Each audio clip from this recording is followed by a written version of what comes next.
callifamuun qabu dhimmi lammiilee keenyaa kun callifamuun qabu irraa dubbatamuu qaba.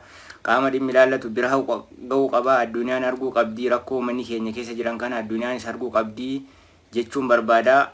Kana keessatti immoo waan an taajjabe tokkotu jira.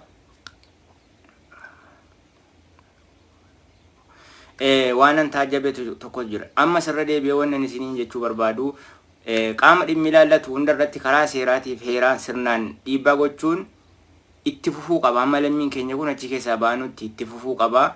Namoonni tokko tokko immoo as jala deemanii kiyyoo gartanii hin jiraamtiire intina siyaasatti fayyadamanii kiyyoo jiraa keessa nama galchuu barbaadanii kiyyoo akkas kiyyaatanii kiyyoo jiraa sana keessa nama naquu barbaadanii sun immoo hin danda'amu. Anammallee gama kiyyaan waan an danda'uun dhiibbaa nan godha. Ammoo kiyyoo keessan keessa seenuu hin barbaaduwan sini galaa jira. Kiyyoo keessan keessa arrallee borillee seenuu hin barbaadu. Lammii kiyyaaf sagalee nan ta'a waan danda'uun akkuma isinitti hime feesbuukni kiyyaa uggura jira ture bahee dubbachuu hin dandeenye dhimma lammiilee keenyaatti bahee dubbachuu hin dandeenye. Kanaafan dubbachuu dadhabee isiniin jechuudha. Garuu warri kiyyoo keessan keessa siyaasatti fayyadamtanii kiyyoo keessan keessa nama seensisuu barbaadanu arrallee borillee itti milkooftanu namni kiyyoo keessan keessa isinii seenu hin jiru. Kiyyoo yeroo isiniin jedhu maa inni warra dhimma lammiilee mana hidhaa kanatti fayyadamee waa'ee mootummaa kanayyuu maaf irraa dubbattanii maa ittiin duullee maa hin arrabsinee warra jedhutu jira. Warra immoo Hayilamaaramiin faarsaa Mallasiin faarsaa warra rakkoo kanaaf nu saaxile buurri rakkoo kanaa jiratu ta'uutu beeku. Warra Hayilamaaraam faa Mallas faa boollatti faarsutu jira. Warra akka kanaati warri kiyyoo jiraa keessa nama naquu barbaadu. Warri immoo dhimma lammiilee keenyaa kana siyaasa godhachuu barbaadu warra akka kanaati jechuudha. Kiyyoo jiraa keessa arrallee borillee hin seenu karaa heeraaf seeraatiin warra dhiibbaa godhu nan deeggara. Warra immoo karaa intaaneen warroota rakkoo kanaaf nu saaxile lammii keenya kan biyya ari'ate biyya yaasee fixe Mallas faadha Hayilamaaraan faadha warra jira faarsu warra jira piroofaayilii godhatu jira hin deeggaru arrallee borillee jira hin deeggaru jechuudha. Kanaaf kiyyoo keessan keessa nama naquu hin barbaadina. Gocha fokkisaadha. Gochi akka kanaa karaa heeraaf seeraatiin lammii keenyaaf qaama dhimmi ilaallaturra embaasii as keessaas ta'ee leencoo baatiir ta'ee mootummaa Itoophiyaa irrattis ta'ee karaa heeraaf seeraatiin dhiibbaa gochuufiin wama jiru dhiibbaa sanan nan deeggara. Sinillee dhiibbaa godhaa irraa hin dhaabatina waan akka kanaarraa amma lammiileen keenya kun achi keessaa bahanutti jechuudha. Isinii garaa jira.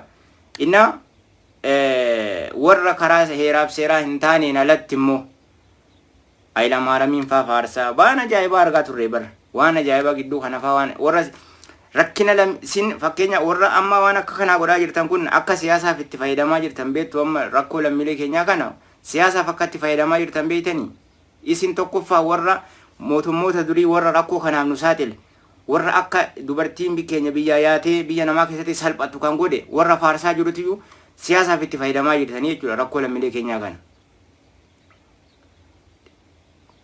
Isinii galaa jira. Isintu siyaasaaf itti fayyadamaa jira jechuudha.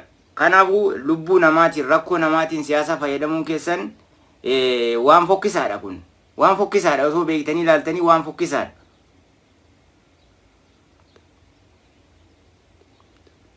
Isinii galaa jira. Innaa gocha fokkisaa akka kanaarraa fagaachuu qabdanii jechuudha. Nama yeroo namni waa'ee biyyi gadhiise achi ka'ee nama yaabbatu waa'ee biyyi gadhiisu jechuun fakkeenya waan tokko tokkorraa waa'ee biyyi barreessu jechuun dhimma lammiilee mana hidhaa keessa jiranuu kana yookaan akka dhimma kiyyaatti fudhachuu dhiisee yookaan rakkoorraa qabaachuu dhiisee waan nagalchuu sinittiin fakkaatii waan takka kanaa kun sinittiin fakkaatii waan takka kanaa. Kanaafi karaa heeraaf seeraatiif ta'uu qaba.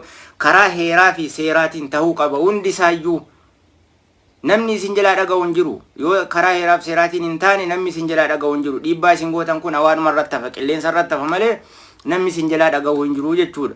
Yoo abiyyi arrabsitanii abiyyuma duultanii Mallasii fi Hayilamaaraan fa'aa piroofaayilii godhattanii faarsitanii eenyutu isin jalaa dhaga'a? Namni isin jalaa dhaga'u hin jiru jechuudha. Kun dogoggora guddaadha. Lammii keenyallee ittiin taphataa jirtan rakkoo jiraa kanaan siyaasa fayyadamaa jirtan namoonni baay'ee nama argaa jirra ajalatti nan argaa jechuudha. Yeroo waa tokko gadhiisu dhufanii ajalatti arrabaan akkamumatti waa'ee abiyyi dubbattaati akkamumatti akkana gootaati kun dogoggora guddaadha. Sammuu keessan bal'isaa yaada. Karaa heeraaf seeraatiin dhiibbaa godhaa jirra namoonni baay'een illee dhiibbaa godhaa jiranii kun waan jiru. Garuu immoo waa'ee Abiyyi dubbadheedhaa fi dhimmi lammiilee maneedhaa keessaa kun akka waan an dantaarraan qabaanne ho'i nama gochuun barbaadina. Waan akka kanaa kan dhiisa. Gaarii miti wanta akka kanaa kun. Gaarii miti wanta akka kanaa kun. Inna karaa heeraaf seeraatiin, karaa seera qabeessaatiin qaama dhimmi isaa ilaallatutti yoo dhiibbaa godhame sagaleen namaallee dhaga'ama malee calluma jettaniituma kaatanii waan heeraaf seerarra hin jirre kaatanii ol faana girriftanii girrisaa jedhan san ol faana girriftanii dhiibbaa godhaa jirra lammiilee keenyaaf sagalee ta'aa jirra maaloo maal kun faayidaa tokkollee hin qabu qilleensumarratti hafa malee namni sagalee keessan sin jalaa dhaga'uu hin jiru jechuudha.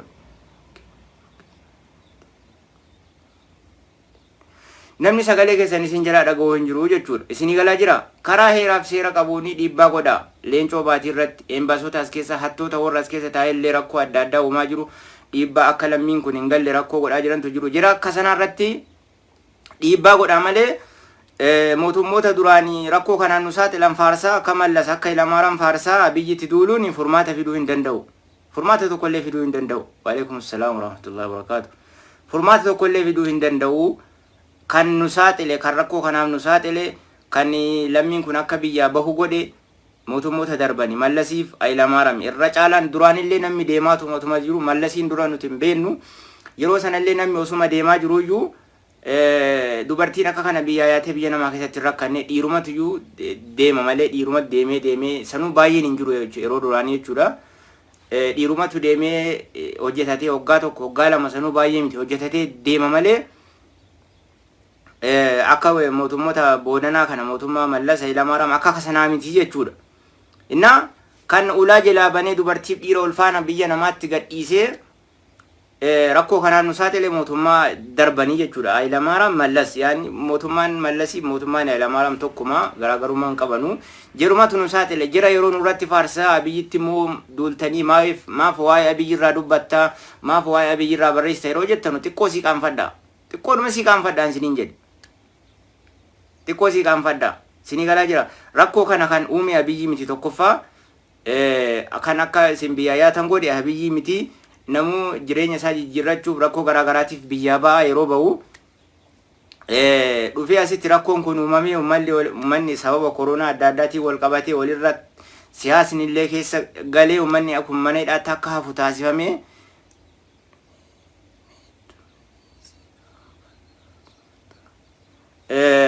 malee dogongora irra jirtanii jechuudha. Daandiin isin irra jirtan kun walumaa galatti dogongora guddaadha. Abiyyi faarsuuf dhiitanullee karaa seeraaf heeraatiin dhiibbaa irratti godha. Dhiibbaa irratti godha malee Hayilamaariyaamiin mallasiin faarsaa Abiyyitti duuluun furmaata tokkollee fiduu hin danda'u. Sagaleen keessan akkanumaan hawaarratti hafaa jira malee qaamni inni bira ga'u tokkollee hin jiru jechuudha. Namni isin jalaa dhaga'ullee tokkollee hin jiru jechuudha. Amma namoonni baay'een asirra feesbuuka kanarra ba'anii guyyaarraa sagalee taana lammii keenya Abiyyi akkana suuraa gad deebisanii maaloo akkana jedhu sagalee ta'aaf hin jirtanu. Namni akkanatti miti sagalee ta'uufiin karaa seeraatiin sagalee ta'uudhaaf malee qaama dhimmi isaa ilaallatu irratti dhiibbaa gochuudha malee hundinuu sagalee taana maaloodha akkanatti akkana feesbuuka dhuunfaa keenya irratti akka waa dubbannu dhowwitanii bar dogongora guddaadha wanni akka kanaa kun. Feesbuuka dhuunfaa irratti akka namni waan dubbanne nama gochuu barbaadanne akka namni kiyyoo keessan keessa seenee uummata kana isin siyaasaaf itti fayyadamaa jirtanii miti akka namni hundinuu sababuma kanaaf Abiyyitti duulee Abiyyi arrabsee suuraa isaa gad deebisee akka kana barbaadan. Laa akki kun dogongora guddaadha. Akki kun dogongora guddaadha. Madda rakkoo kanaa hubadhaatii qaama dhimmi isaa ilaallatutti dhiibbaa godha malee yeruma namni waa'ee Abiyyi irraa haasa'u waa'ee Abiyyi irraa barreessu dhuftanii nama arrabsuun namatti duuluun waan fokkisaadha.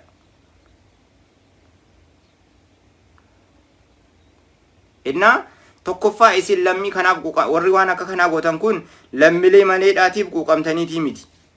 Ittuu itti jabeessaa jirtan amma wanta argaa ture gidduu kana mootummaa biyya kanaafa kiisa ta'uwisanii gadhiisaa turanii jechuudha. Kun dogoggora guddaadha. Ofii keessaniitii uffadhaa kiisa malee dhattanii mana biraa keessan seenina rakkoo biraa nutti nu humina rakkoo isa keessa jiru kanayyuu keessaa ba'uu dhabnee rakkataa jirra rakkoo biraa keessa nu galchina mootummaa kanatti kiisa uffisuu maaltu sin geesse mee maaltu sin geesse mootummaa kanatti kiisa uffisuu kun itti jabeessuudha. Wama gootan beekaa jira keenya callume ittaniituma akkanumaan Facebook kanarra iyyaan olina waan gootan waan dhiiftan beekaa. Kanaafuu isin lammii kanaaf quuqamtanii hin jirtanuu isiniin jenna nuti. Hubadhaa.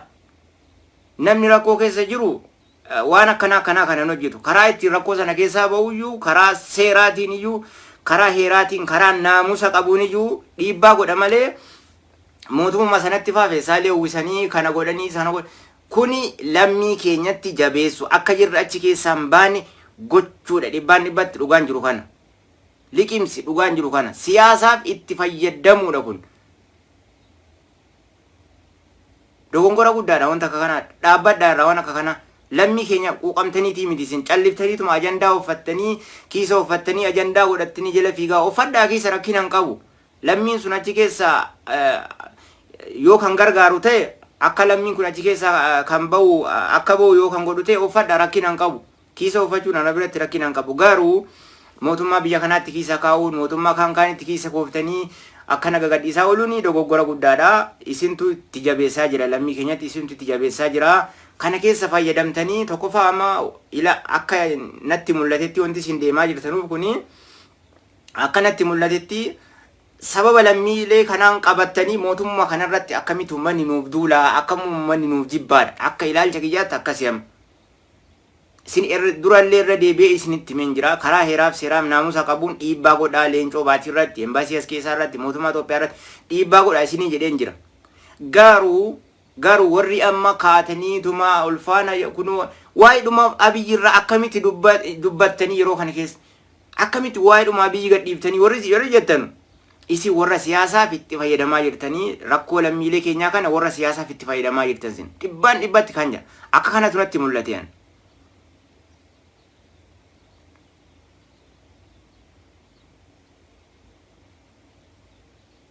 Akka kanatu natti mul'ate jechuudha.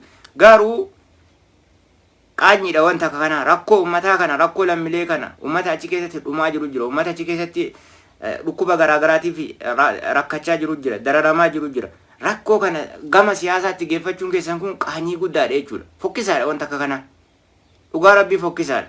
Irraa fagaadhaa waan akka kana irraa fagaadhaa sirrii miti. Heeraaf seeraan hundinuu kan namni nama dhaga'u. Jaarsummaa nuu fakkeenyaaf yeroo namni tokko hoggaa namni tokko walloleennaan dhufamee jaarsi dhufee taa'amee jaarsummaan sun dubbatamu yoo hundinuu ka'ee wallolee maal jedhe jaarsummaan sun hin dubbatamu beekadha. Akkamitti dubbatama jaarsummaan hundinuu inni rakkoo qabus inni rakkoo hin qabnes taa'ee yoo dhaggeeffatee jaarsa sana dhaggeeffatee karaa heeraaf seeraatiin ebeelu kun kana natti balleessee inni kun immoo kana natti balleesse jedhe yoo karaa heeraaf seeraatiin jaarsatti himatee jaarsi taa'ee rakkoo kana hiikuu danda'a walitti araarsuu danda'a malee yoo inni warri walitti balleesse lamaan ka'ee wallolee ol fixe jaarsi teessisee ol fixe bara rakkoon furamuu hin danda'u. Akka kana godhaa jirtanii jechuudha isin. Akka rakkoon kun hin furamne warra karaa heeraaf seeraatiin karaa sirnaan lammii kanaaf sagalee ta'aa jiru kana irratti balleessaa jirtan sagalee jiraa irratti balleessaa jirtanii jechuudha. Warri waan akka kanaa godhaa jirtan kun warri callistaniituma maaliif waa'ee mootummaa kanarraa haasaama yeroo kana keessa maaliif hin arrafamne maaliif ittiin duulamne maaf Abiyyi hin arrafamne maaf suuraan isaa gadi hin deebifamne jechaa suuraa mallas piroofaayilii godhachaa suuraa Hayilamaariyaamiin faarsaa jirtan kun warra siyaasaa fi rakkoo mataa kana gama siyaasaatiin itti fayyadamtanii mootummaa kana ummata arrafisuu barbaadanuu jechuudha. Hin dandeessanu waan akka kanaa hin dandeessanu sirriis miti dogoggora guddaadha. Warra alkanii guyyaa qaama dhimmi ilaallatu irratti dhiibbaa godhaa jiru sagaleen jira akka hin dhaga'amne godhaa jirtanii jechuudha. Kana dhugaan jiru. Waalaikum salaam warahmatullahi wabarakaatu. Kana godhaa jirtanii jechuudha. Hojiin keessan kana gabaabaadhumatti. Innaa yeroo namni waa'ee Abiyyi gadhiisu maal sammuu keessan keessa maaltu dhufaa akka waan warra mana hidhaa kana keessa jiru kana namni dantaa jiraa hin qabne akka waan gammachuu irraa qabu waan akka kanaa wayitti fudhattan. Laa dogongora guddaadha. Lammii keenya wanna achi keessatti rakkataa jiru kun nama guba nama laaleessa. Nuyi warra lammii keenya dhiisitii nama biraayyuu saba biraayyuu hin laaleessa wanna akka kanaa. Saba biraayyuu jechuudha. Lammii tokko dhiisitii saboota biraayyuu rakkoon achi keessatti ta'aa jiru kun saboota biraayyuu ni laaleessa. Innaa waan akka kanaa kana yaaduu dhiisaatii karaa heeraaf seeraatiin karaa sirnaatiin karaa seera qabeessaatiin qaama sagaleen kun silaa bira ga'eennaan rakkoon kun hiikamuu danda'utti dhiibbaa godha warri godhaa jirtanillee jirtan warri godhaa jirtanillee jirtu jechuudha dhiibbaa.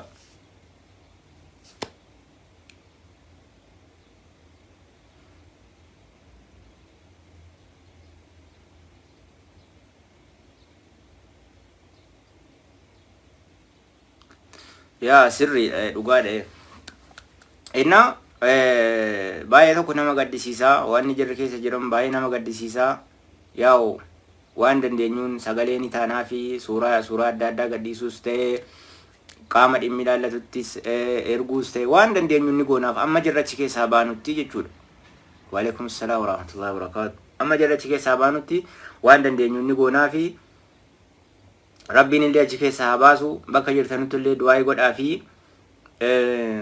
calluma ettaniituma ammallee wannan irra deddeebi'ee isinitti himu calluma ettaniituma arrabsoodhaan mootummaa arrabsuudhaan kana kanaan yaada tokko malee wanti kun sagaleen wanta gadhiisaa jiru kun faayidaa qabamoo hin qabu tu yaada keessan galchin calluma ettanii akkasitti mootummaatti girrisuun mootummaatti duuluun kun faayidaa inni fidu hin jiru kisaaraa malee kamittu mootummaa sabiyya kanaas ta'e sabiyyaas ta'e faayidaa inni fidu hin jiru jechuudha.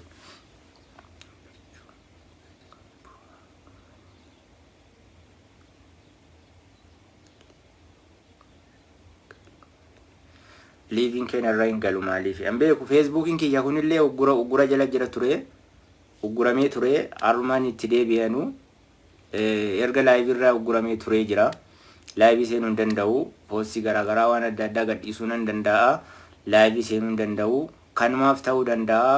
Namoota baay'ee irra galuu hin danda'u laayiviin kiyya. Sababuma kanaaf ta'uu danda'a.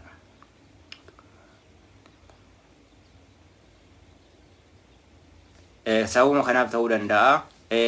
Ammas wannan irra deddeebi'ee isiniin jedhu jabaadhaa itti fufaa karaa heeraaf seeraatiin itti fufaa dhiibbaa godhaa lammiin keenya kun achi keessaa akka baanu yeroo gabaabaa keessatti akka achi keessaa baanii gammannu rabbiin nu gammachiisu karaa heeraaf seeraatiin dhiibbaa godhaa arrabsoon bu'aa tokko hin fidu mootummaa kanas mootummaa Itoophiyaas arrabsitaniif itti duultaniif xiqqeessitaniif wanni inni fidu tokko hin jiru. Namni rakkina keessa jiru rakkoo sana keessaa karaa ittiin ba'u barbaada malee namicha silaa barra amma rakkoon keessan tokkoffaan namicha silaa rakkoo kana keessaa na baasaa jettanii itti aasaa jirtanitti duultanii arrabsitan. Namni rakkoo keessa jiru namicha silaa rakkoo kana keessaa na baasaa jedhee rabbii gaditti abdatee jiru ittiin duulu abadan. Seeraaf heeraan gaafata malee. Waalaikum salaam wa rahmatullahi wa barakaatu. Heeraaf seeraan gaafata malee itti hin duulu jechuudha. Kana akkasitti liqimsa akkasitti fudhadha. Warri callibsaniituma yeroo namni waa'ee biyyi gadhiisu dhuftanii nama yaabbachuu barbaadanu kiyyoo keessan keessa namni isiniif seenu hin jiru. Karaa heeraaf seeraatiin lammii keenyaaf sagalee nan ta'aarrallee borillee warra ta'ullee nan jajjabeessaa ammoo funyoo kiyyoo keessan keessa seenuun gonkumaa hin danda'amu. Isin siyaasaaf fayyadamaa jirtan. Siyaasaaf itti fayyadamaa jirtan rakkoo uummata kanaa siyaasaaf itti fayyadamaa jirtan sin. Innaa siyaasaaf itti fayyadamaa jirtan. Osoo siyaasaaf itti fayyadamaa hin jirre calliftaniituma arrabsoodhaa fi suuraa gaddeebisuudhaanii waan hin taane hin fayyadamtanuu jechuudha.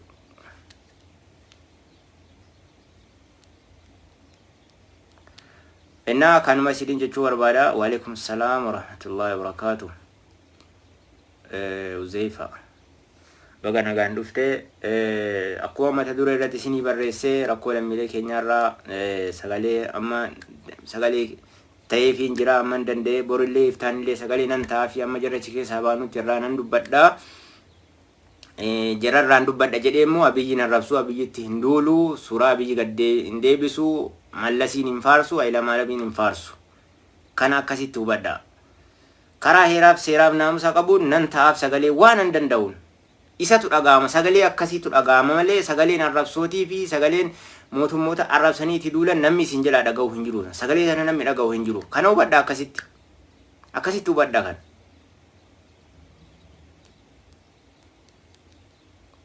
Waakeeti. Innaa kanuma isin jechuu barbaada.